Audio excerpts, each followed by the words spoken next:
Tako, res dober večer vsem, ki ste se odzvali ponovno na naše vabilo, ki ste se povezali na pač to naše srečanje preko Zooma, ki je pač, kot veste, namenjeno poglabljanju frančiškovske duhovnosti. In je pred nami zdaj drugi večer. Prejšnji mesec smo prisluhnili patru Robertu Bahčiču, ki nam je predstavil, kako je nastajalo vodilo reda manjših bratov. Nocoj pa nam bo brat Stane Bešter povedal, kaj je o Frančišku in molitvi. Temu bi sledil kot zadnjič tudi tako mal pogovor po skupincah, po manjših skupinah. Pa vas res povabim, da ostanemo. Vprašanja so lepa, preprosta. Tudi tisti, ki imate mogoče kakšne težave s kamero ali pa, ne vem, z mikrofonom, pač lahko pa samo poslušate, a ne, če se ne morete oglasiti, na primer. Potem bi bila še kratka skupna podelitev. In končamo, recimo tam uro pa pol. Tako da ne bo pozno. Tako, predno dam besedo bratu Stanetu, bi ga vseeno tako na kratko predstavila. Torej, brat Stane Bešter je kapucin. Rodil se je 2. decembra 1956 kot tretji otrok v 8-članski družini, torej bilo je 6 otrok v družini, v Dolenji vasi v Sevški dolini župnija Sevca. Krščen je bil na praznik Brezmadežne 8. decembra istega leta v župnijski cerkvi. Stane je slišal Gospodov klic v duhovni poklic in po osnovni šoli vstopil v kapucinsko malo semenišče v Ljubljani. V kapucinski red pa je vstopil v Škofji Loki 17. avgusta 1973. Večne zaobljube je naredil potem 4. oktobra, torej na praznik svetega Frančiška, leta 81 v Ljubljani. V duhovnika pa je bil posvečen 83. leta v Ljubljani. Brat Stane je opravljal službe vzgojitelja, kaplana, župnika. Deloval je v Ljubljani, na Ptuju, v Vipavskem križu in zdaj pa je v Kančevcih, kjer je voditelj doma duhovnosti, predstojnik skupnosti v Kančevcih in je tudi provincialni vikar. V letih od 1992 do 1994 je od predstojnikov dobil dar podiplomskega študija na Frančiškanski univerzi Antonianum v Rimu. Tam je poglabljal Frančiškovo duhovnost in naredil magisterij. Zato je Bogu in bratom zelo hvaležen. Tako, brat Stane, izvolite.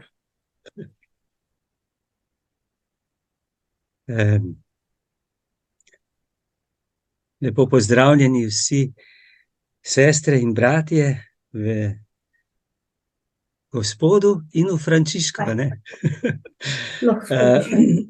Vmes še dol. V glavnem sem tole nabral od drugod, nekaj sem pa tudi dal moje lastne note.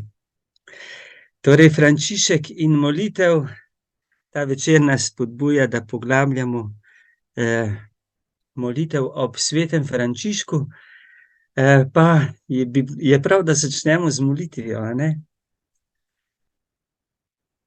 Molitev pred križanjem pri svetem Damjanu. V imenu Očeta in Sina in Svetega Duha. O vzvišeni in veličastni Bog, razsvetli temine mojega srca. Daj mi pravo vero, trdno upanje, popolno ljubezen, globoko ponižnost, razumnost in spoznanje, o Gospod, da se bom držal tvojih zapovedi. Amen.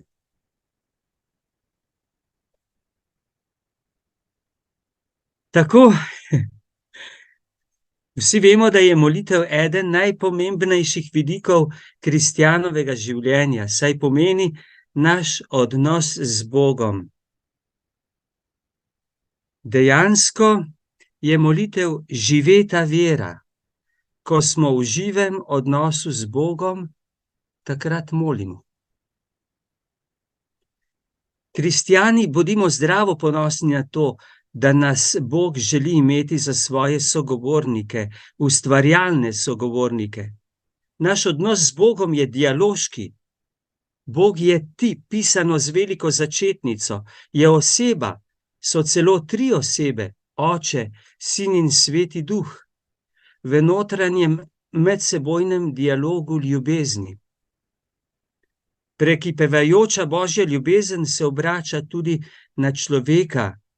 In tudi jaz, ti, mi kot občestvo smo pred Bogom in v dialogu z njim.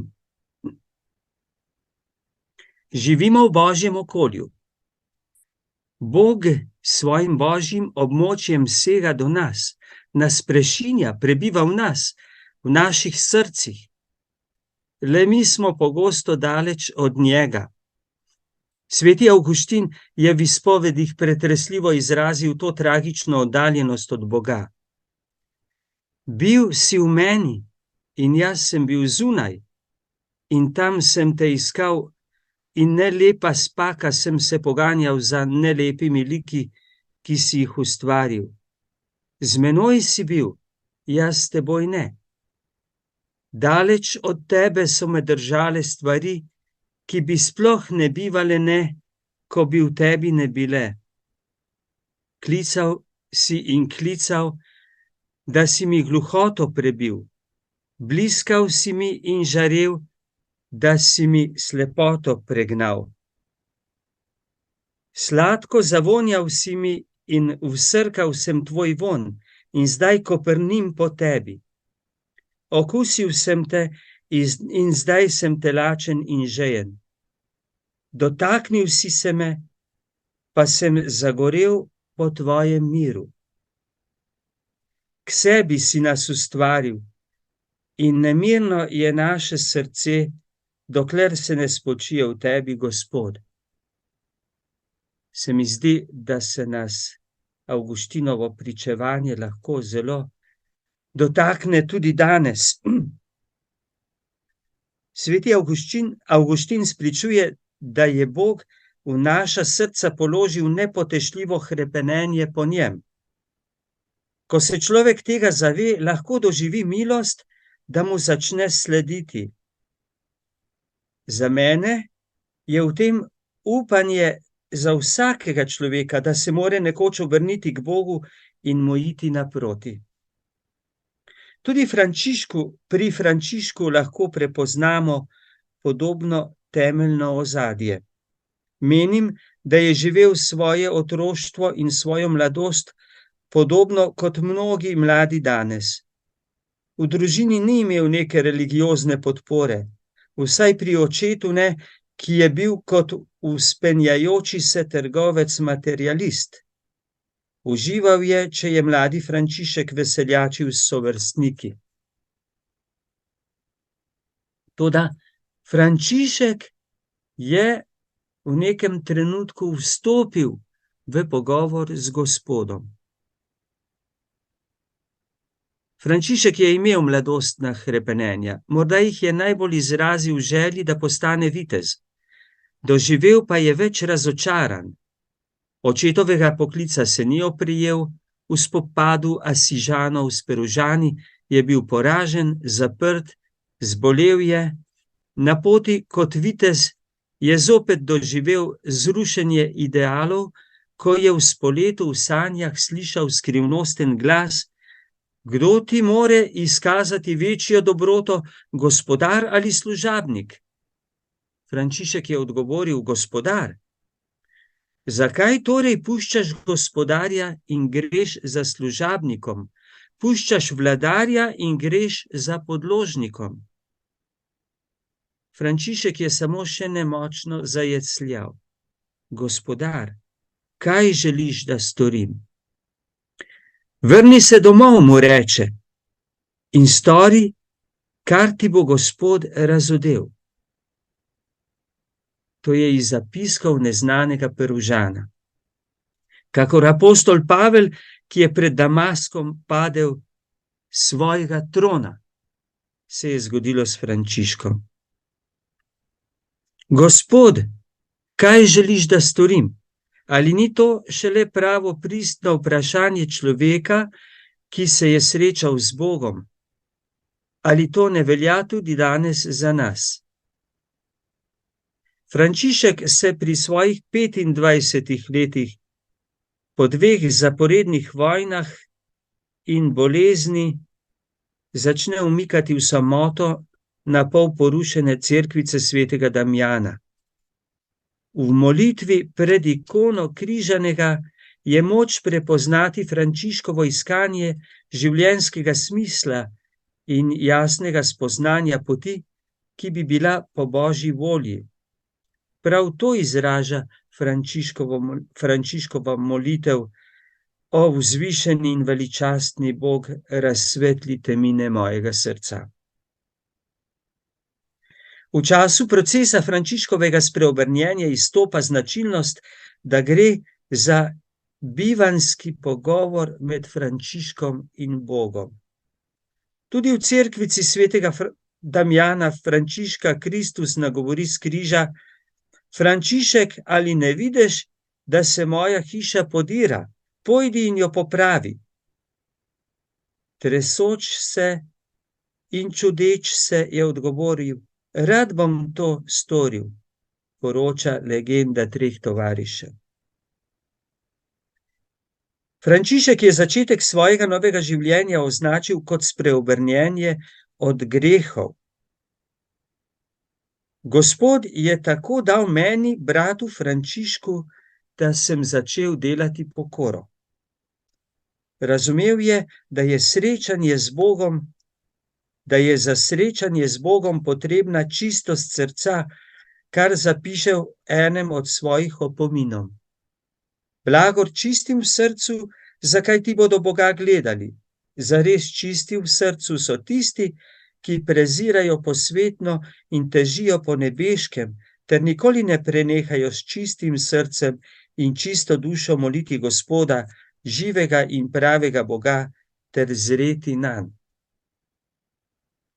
Frančišek je svet in njegov hrup zapustil ter se zatekal v samotne kraje. Zase in za prve brate je vedno znova iskal nasvete pri Gospodu, kakor tedaj, ko je v cerkvici svetega Nikolaja prosil: Gospod Bog, Oče slave, prosimo te, da nam po svojem usmiljenju pokažeš, kaj moramo storiti. To je prava molitev za poklicanost. Naslednji pomemben trenutek je bila odločitev med eremitskim samotarskim življenjem ali apostolskim življenjem, med meniškim življenjem ali življenjem med ljudmi, kar razodeva, kako zelo se je Frančišek čutil nagovorjenega za življenje, posvečeno Bogu v samoti in v molitvi. Brata Silvestra in sestro Klaro je prosil za nasvet, kaj naj bi bila Božja volja zanj v tem oziru. Njun odgovor je bil čudežno soglasen, da Gospod Frančiška kliče v apostolsko življenje, torej da oznanja evangelij med ljudmi. Poslan je, da oznanja Kristusov evangelij med ljudmi. Ob tej Frančiškovi dilemi, spraševanju in konkretni Frančiškovi odločitvi za apostolsko življenje sem jaz dojel njegovo evangelskost, ki je v tem, da kot bratje živimo molitveno življenje z umikanjem v samoto, nato izkušnjo srečanja z Bogom ponesemo med ljudi in jim oznanjamo: nebeško kraljestvo se je približalo. To je jedro Frančiškovega evangelskega bratstva. Živeti povezano z Bogom in to življenje ponesti med ljudi. Frančišek se po molitvi zaveda, da je za njegovo življenje odločilna božja iniciativa, božja pobuda.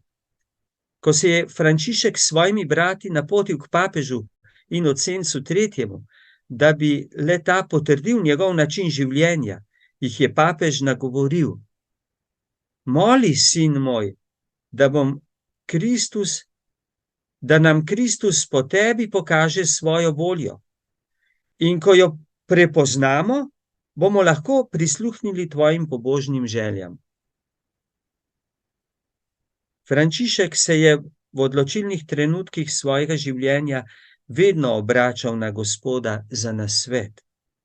Ni imel dvomov, da je sam Gospod posegel v njegovo življenje od trenutka, ko se je nanj obračal s tisto vero, ki premika gore. Gospod me je povedal med gobavce. Gospod mi je dal brate. Gospod mi je dal tako vero, da sem molimo te, Gospod Jezus Kristus, tukaj in po vseh cerkvah. Gospod mi je dal takšno vero v duhovnike in tako naprej, izpričuje v oporoki.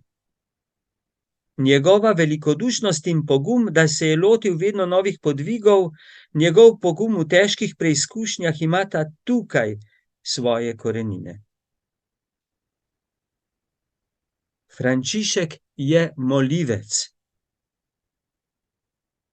V današnjem času ne razumemo najbolje kontemplativcev, a bistvo njihove molitve je predvsem v tem, da so se vedno čutili povezane z Bogom, da so sredi vsakdanjega življenja iskali njegovo obličje in ga našli, da so sredi vsakdanjega življenja, sredi tega sveta videli globlje, onstran, v presežno, v božje in vanj tudi vstopali, živeli so in prizadevali so si živeti v božji navzočnosti, v božjem okolju.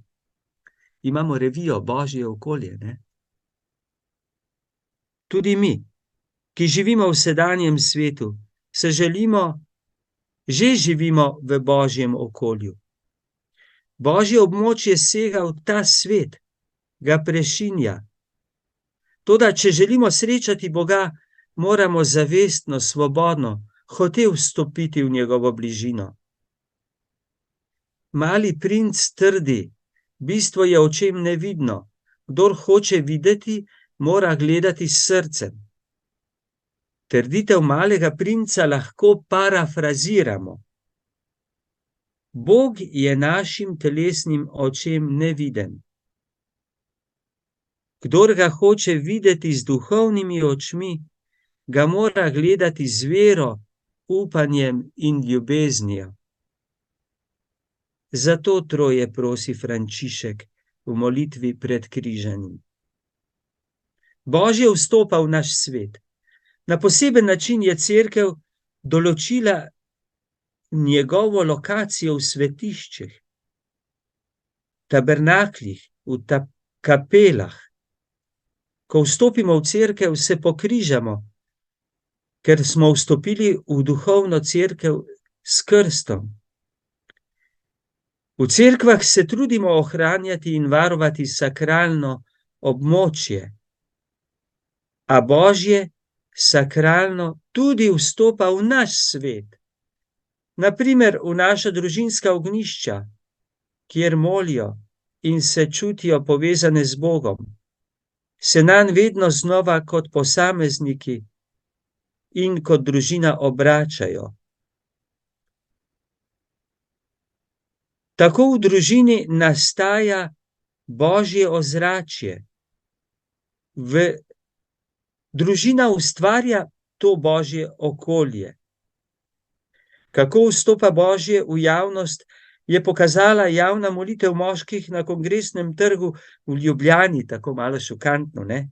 ko so 13. oktobra na obletnico fatimskih dogodkov ob 6:30 zjutraj molili. Posvečevali so in prinašali Božje, klicali so Božji blagoslov, Marijino posredovanje. Svetniki so vedno tako živeli v Božjem okolju, v Božji navzočnosti, v kontemplativni drži, da ne rečemo v ekstazi.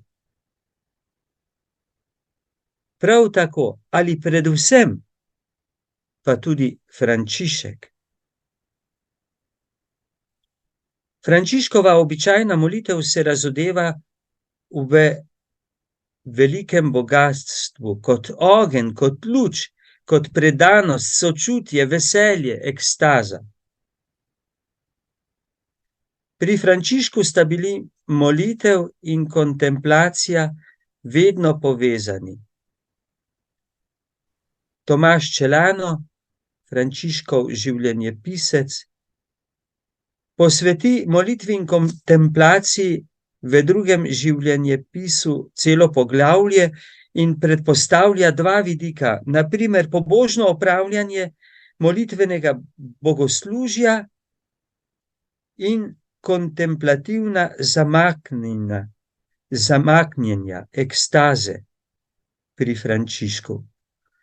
Takole je zapisal za molitveno bogoslužje. Ko ga je molil z velikim spoštovanjem in pobožnostjo, čeprav je bil bolan na očeh, želodcu, vranici in jetrih, se ni hotel opirati ali naslanjati na zid med molitvijo ali petjem psalmov, ampak je izpolnjeval obveznost molitvenih ur stoje, brez kapuce na glavi, ne da bi se oziral naokrog, brez motečih posegov.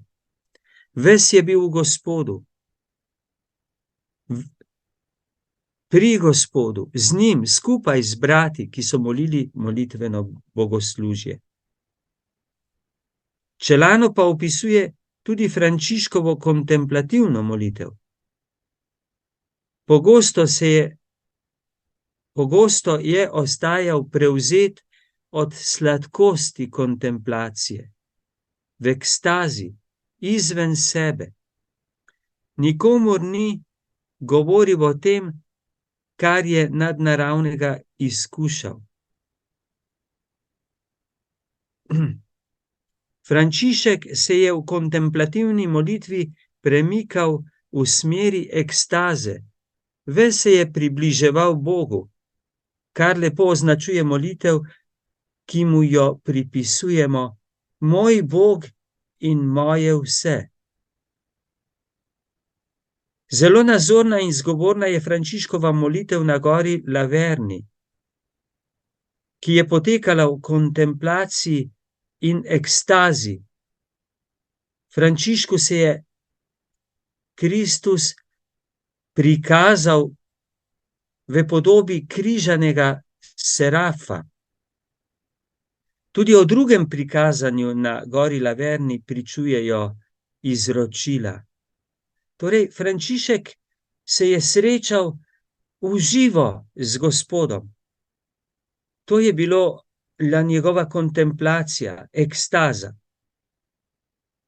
Kar je goreče molil, je zapisal tudi v molitvi hvalnica Bogu najvišjemu. In Frančišek je z svojim postenjem na Laverni, kot vemo, se je postil in se pripravljal na praznik svetega Mihaela, ovrednotil pomen posta za molitveno življenje. Čelano je iz lastne izkušnje z občudovanjem opisal Frančiškovo molitveno življenje in ga potrjuje z dragoceno naslednjo oznako. Ni bil toliko človek, ki moli, še več. On sam je postajal molitev. Verjetno vsi poznamo francoskega duhovnika Michela Kvasta, ki je spisal in zbral molitve pod naslovom, saj mene to zelo nagovarja, ko vse življenje postane molitev. To nas približuje takšnemu svetemu Frančišku, katerega življenje je postalo ena sama molitev.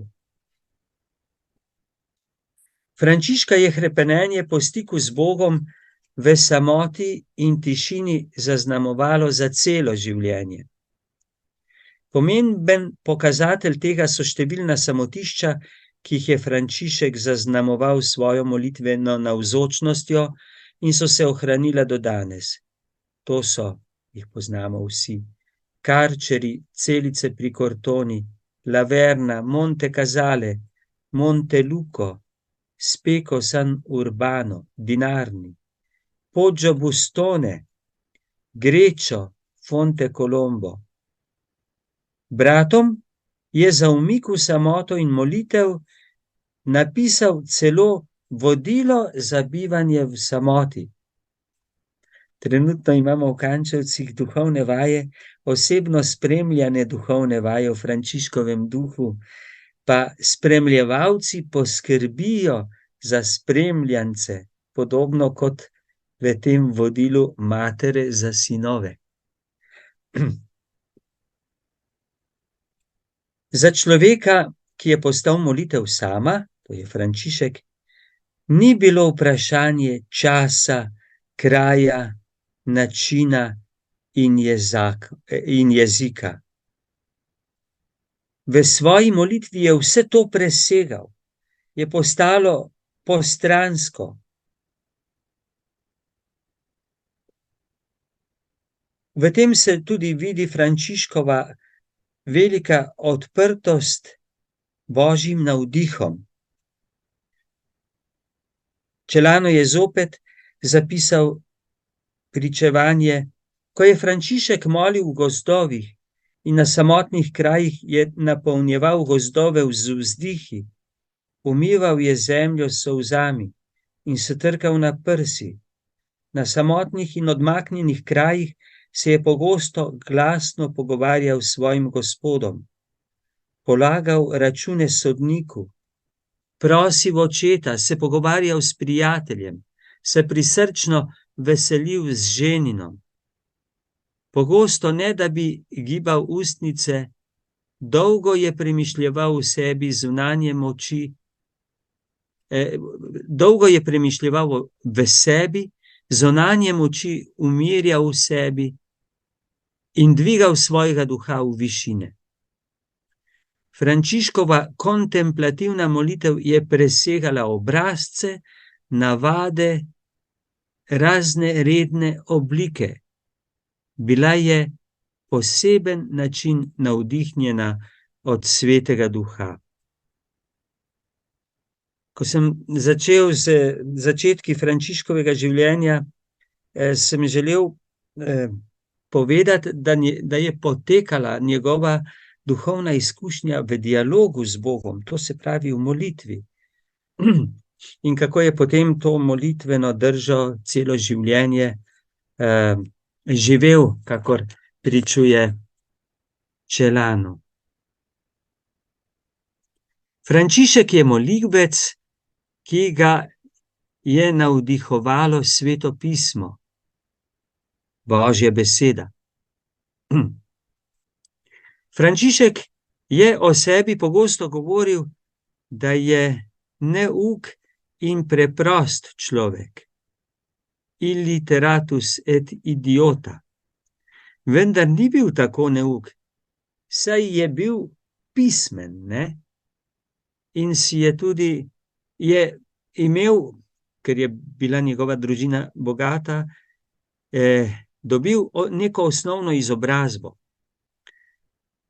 Vendar je zaradi ponižnosti in strahu pred oholostjo, zaradi znanja, hrepenel predvsem po božjem vedenju in božji modrosti.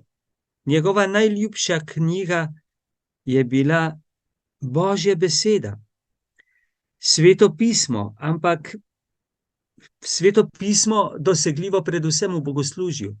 Sej predstavljajmo si, kako je bilo takrat. Ni imel vsak človek lahko Svetega pisma, kot ga imamo danes, ne, če le hočemo. Torej, Frančišku je bila Božja beseda dostopna predvsem v bogoslužju. Tomaž Čelanski trdi, da je pogosto prebiral svete knjige in tisto, kar se je dotaknilo njegovega duha, je z neizbrisnimi črkami zapisal v svoje srce. Enako pričuje tudi Bonaventura. Ko je blaženi Frančišek prebiral svete knjige, nikdar ni pozabil tistega, kar se je iz njih naučil.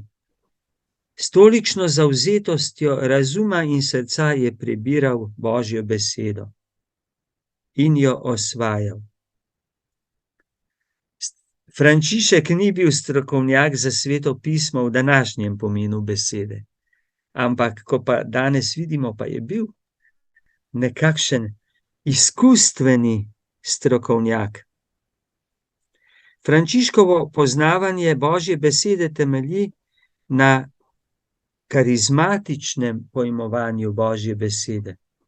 Takšen odnos do Božje besede je postal za Frančiška izvir in pravilo življenja, temelj in navdih njegovega delovanja. Božja beseda je prežela Frančiškovo življenje, molitve, ki jih je on zapisal, dajejo vtis razložene Božje besede. Frančiškov molitveni izraz pa je zelo oseben. Znamenita sončna pesem je zelo podobna molitvi 3 mladeničev v ognjeni peči iz Danielove knjige. Svetopisemsko govorico je mogoče zaznati tudi v drugih Frančiškovih molitvah. V hvalnici Bogu najvišjemu prepoznavamo svetopisemske izraze, ki so najpogosteje vzeti iz preroških knjig ali knjige Razodetja. Sklepni del je dobesedno po Aaronovem blagoslovu iz 4. Mojzesove knjige in ga poznamo kot blagoslov bratu Leonu. Frančišek ga je preprosto ponotranil, posvojil. Na podoben način so na Frančiškovo molitev vplivali psalmi. Sveti Bonaventura pričuje, blaženi Frančišek je psalme izgovarjal s takšno ljubeznijo in pobožnostjo, kakor da bi jih imel nenehno pred seboj. Kadar se je v njih omenjalo Gospodovo ime, se je zdelo, kakor da se v tem češčenju preobraža. Izražal je posebno veselje, bil je ganjen zaradi Božje ljubezni in spoštovanja do Boga, kakor pred ničemer drugim. Frančišek nas v tem potrjuje predvsem z vsebino in liturgično usklajenostjo molitvenega bogoslužja Gospodovega trpljenja, ki je vse prežeto z vrsticami iz psalmov in odlomki iz drugih delov Svetega pisma. Zame je to najlepše pričevanje, kako je Frančišek v sebi predelal, posvojil in na novo izrazil psalme, kakor jih je sam v Svetem duhu dojel in izkusil. Skladnost Frančiškovih molitev s svetopisemsko vsebino, ki je zelo očitna tudi v njegovih drugih ohranjenih molitvah, priča o njegovem živem odnosu vere do Božje besede. Zanje je oznanjena Božja beseda pomenila dvoje: slišati in živeti.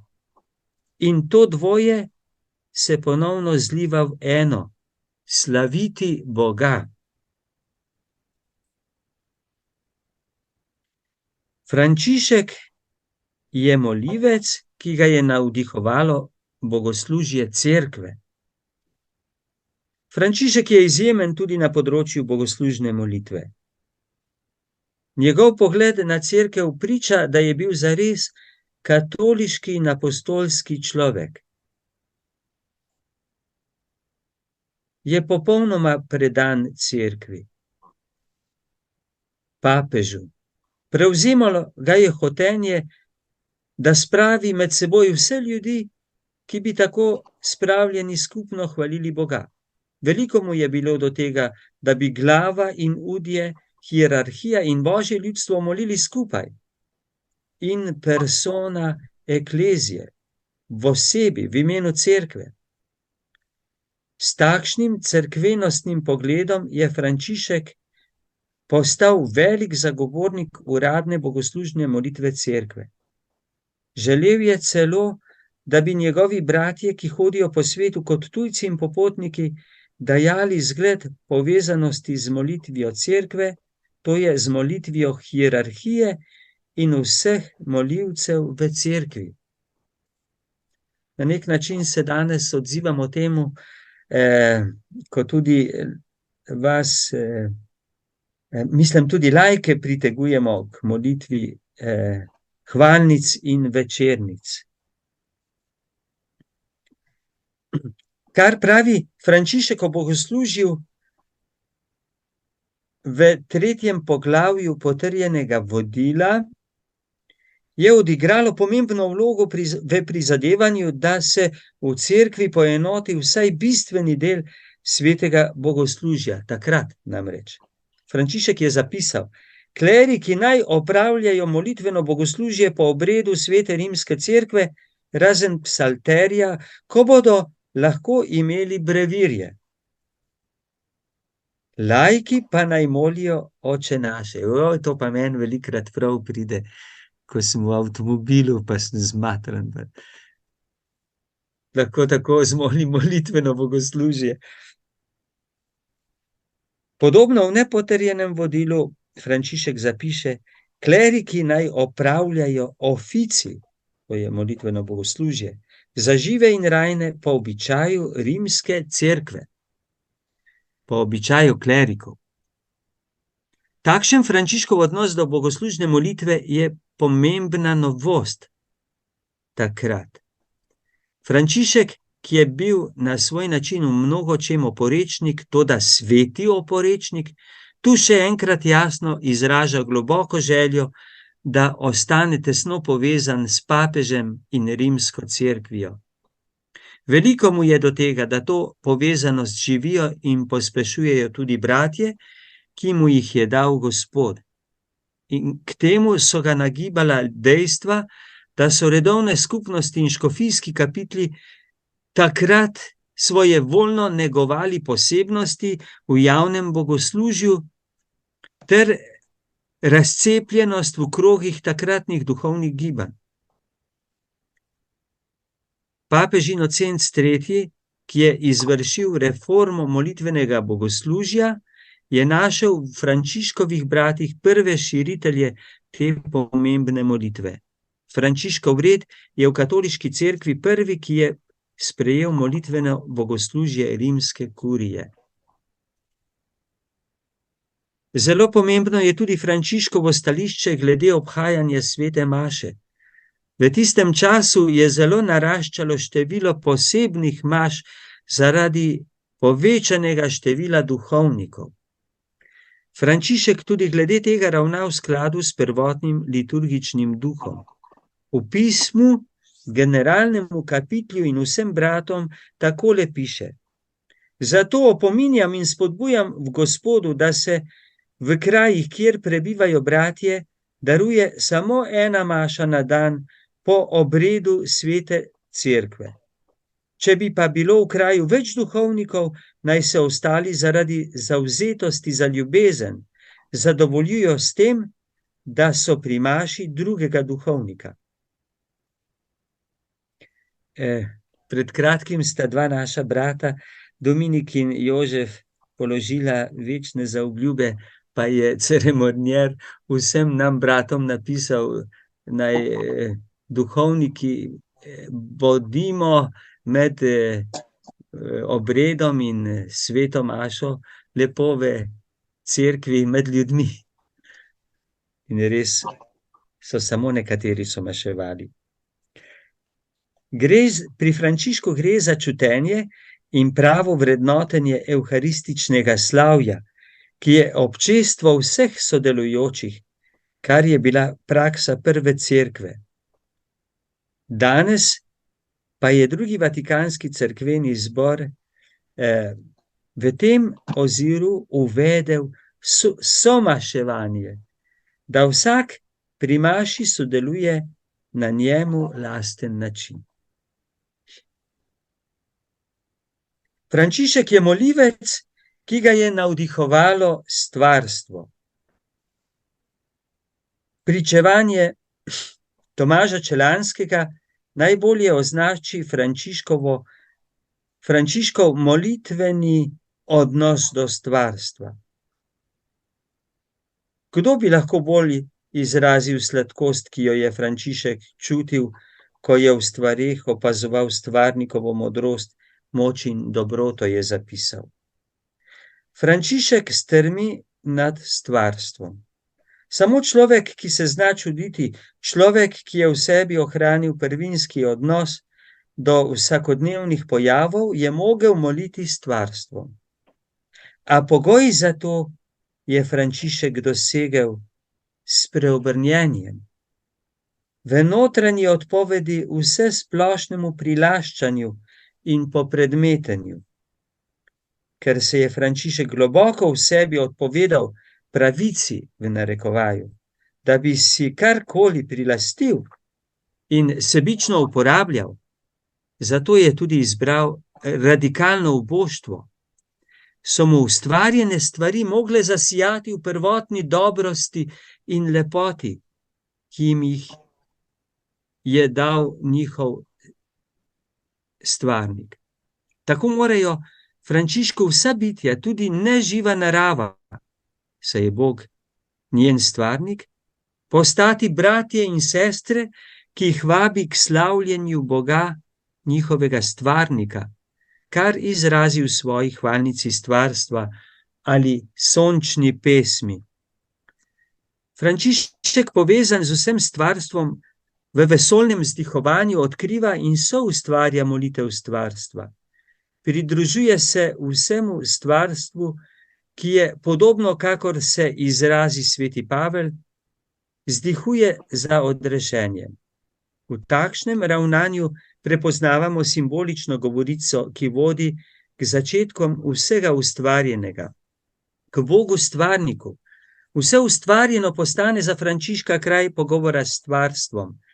Frančišek v sončni pesmi v vseh ustvarjenih stvareh in z njimi slavi in časti Boga stvarnika in se mu zahvaljuje. Vsa ustvarjena bitja pa vabi: hvalite in poveličujte mojega Gospoda in zahvaljujte se mu in služite mu v veliki ponižnosti. Še malo o Frančiškovi, o teologiji molivca Frančiška, ki je zelo preprosta in nazorna. Frančišek je častilec Boga. Ves svoj delokrog, svoje misli in pobude, svoje želje in dejavnosti, svoje odnose z ljudmi in stvarstvom, z brati, ki mu jih je Bog dal, in z vso cerkvijo, celo z vsemi sloji takratne krščanske družbe, poveže v svojo življenjsko naravnanost, hvaliti in slaviti Boga. Vse Frančiškove odnose je mogoče povezati v to temeljno bogočastno razpoloženje. Znotraj tega temeljnega stališča pa je treba iskati tudi Frančiškov molitveno-teološki izraz, kajti Frančišek ni nikdar ločeval Boga od molitvenega življenja z njim. Oboje je bilo v njem globoko povezano. Frančiškove molitve, jih poznamo iz Frančiškovih spisov, izražajo precejšnjo teološko skladnost s splošno cerkvijo. S pozornim prebiranjem Frančiškovih molitev in spodbud vidimo, da svoje razmišljanja in molitve oblikuje in ustvarja opirajoč se na molitveno bogoslužje cerkve in hierarhijo. Vse to je v sebi posvojil. Temeljni Frančiškovi teološki poudarki izvirajo iz njegove molitvene povezanosti z bogoslužnim letom, kar je še posebej razvidno iz molitvenega bogoslužja Gospodovega trpljenja ter njegovega uživljanja v evharistično slavje, ki ga sam imenuje zakrament presvetega telesa in krvi našega Gospoda Jezusa Kristusa.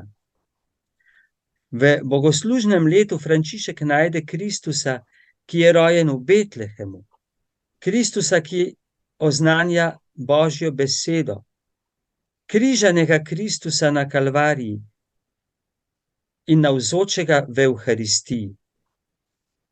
V Frančiškovi duši, v njegovem razumu in srcu je prav ob vsebini bogoslužnega leta nastajala njegova teologija, duhovnost Kristusove človeškosti, Kristusovega izničenja, kenoze, kar predstavljajo jaslice v Greču, ki je Frančiškov Betlehem, prejem stigem na gori Laverni, Frančiškova Kalvarija in Evharistija. V pismu vsem kristjanom pravi: čeprav je bil Gospod bogat nad vse, je vendar hotel na svetu zase in za preblaženo devico svojo mater izbrati v boštvo. Frančišek prav v Jezusovem evharističnem praznovanju vidi veličino njegovega božanskega ponižanja. Glejte, vsak dan se poniža prav tako, kakor takrat s kraljevskega prestola na oltar v duhovnikove roke. Frančišek je dal v svoji oporoki zapisati: Gospod mi je dal tako vero v cerkvah, da sem takole preprosto molil in govoril: molimo te, Gospod Jezus Kristus, tukaj in v vseh tvojih cerkvah.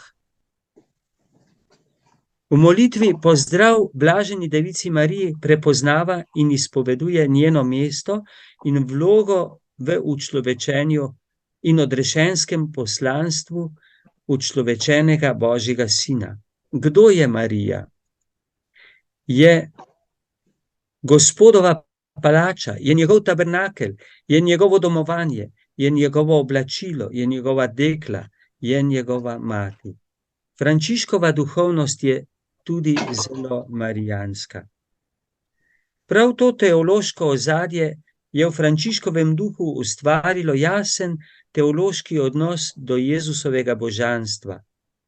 Za Frančiška je Kristus v trajnem trojedinem odnosu z Očetom in Svetim Duhom. Tega se je Frančišek naučil v bogoslužju cerkve. Vse to izpove v več molitvah, na primer v hvalnici za vse ure, tudi v razlagi Gospodove molitve Oče naš.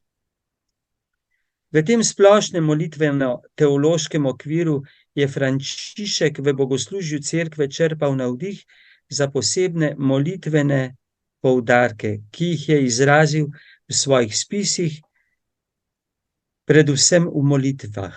V mašni daritvi in molitvenem bogoslužju cerkve se je naučil hvaliti trojedinega Boga Očeta in Sina in Svetega Duha, ter odkrivati Božjo besedo, kar je povsem tudi ponotranjil. V maši je odkrival skrivnost Kristusovega telesa in krvi in se vživljal v občestvo nebeške in zemeljske cerkve. Tu se je tudi naučil živeti v cerkvi.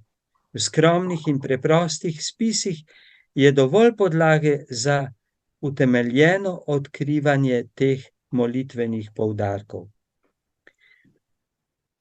Za mene, za nas, naj pomeni uporabiti molitve svetega Frančiška na poseben način, privilegiran način moliti svetim Frančiškom. Po mnogih cerkvah, še posebej pravoslavnih, ljudje prižigajo sveče Bogu in nebeški materi Mariji na čast. Tudi v naši kapeli pri večerni molitvi vedno prižgemo veliko svečo. Zdi se mi pomembna spodbuda, da se zavedamo, prava goreča sveča pred Bogom, pred Jezusom, pred Marijo, sem jaz, ti, ko molimo skupaj. Koliko živih, gorečih sveč je takrat prižganih. Takšna goreča sveča je bil sveti Frančišek. In ker smo pred 27. oktobrom, 27. Vsak mesec je molitev za mir za nas Frančiškove. Še to, Frančišek je o oporoki zapisal: Gospod mi je razodel pozdrav, ki naj ga izrekamo, Gospod naj ti da mir. Ko je Frančišek poslušal evangeljski odlomek pri maši na praznik apostola Matija v cerkvici Marija Angelske v Porciunkuli, je od Gospoda sprejel to naročilo: v katerokoli hišo pridete, recite najprej mir tej hiši. V 15. opominu pa nam naroča: blagor miroljubnim, zakaj ti bodo Božji otroci. Tisti so zares miroljubni, ki iz ljubezni do našega Gospoda Jezusa Kristusa ohranijo mir na duši in telesu, ob vsem, kar trpijo na tem svetu, nam pravi Frančišek.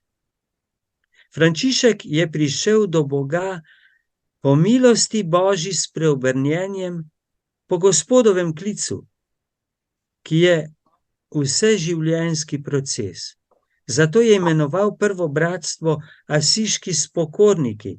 Pot spreobrnenja in spokornosti pa ga je pripeljala do sprave z Bogom, s seboj, z bližnjimi, z gobavcem, z vsem stvarstvom, ko se je korenito odpovedal kakršnemu koli prilaščanju, ter ga v Kristusu oblikovalo v človeka mirotvorca.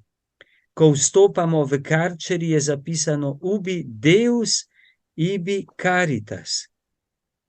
In Frančišek je bil ves Božji.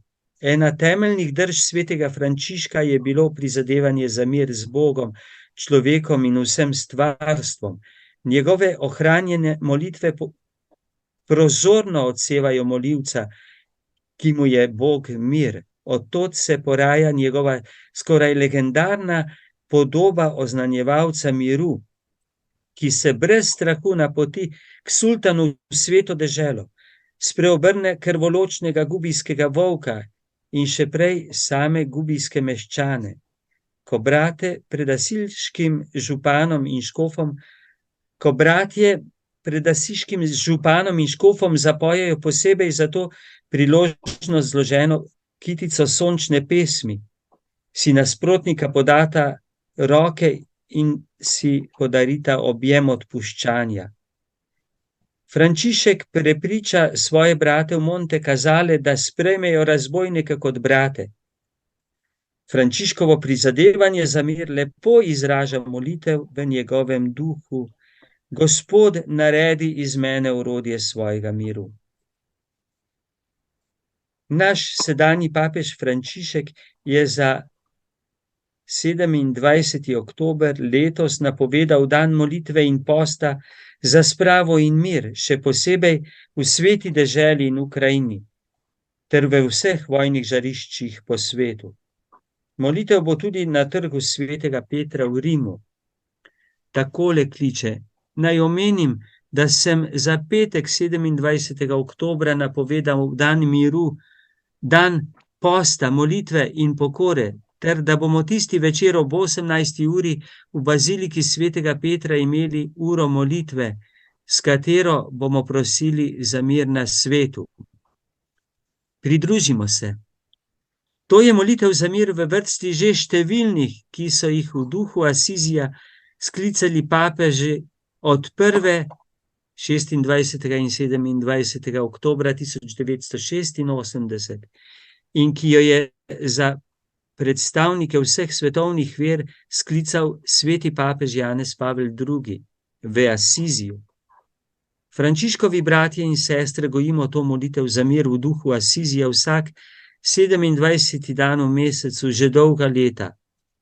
Papežev poziv in vabilo k molitvi in postu za mir pa naj nas k temu še bolj spodbudi, da bomo Frančiškovi bratje in sestre molivci, oznanjevalci in ustvarjalci miru z Bogom, s seboj, med vsemi ljudmi in stvarstvom. In za zaključek ta molitev.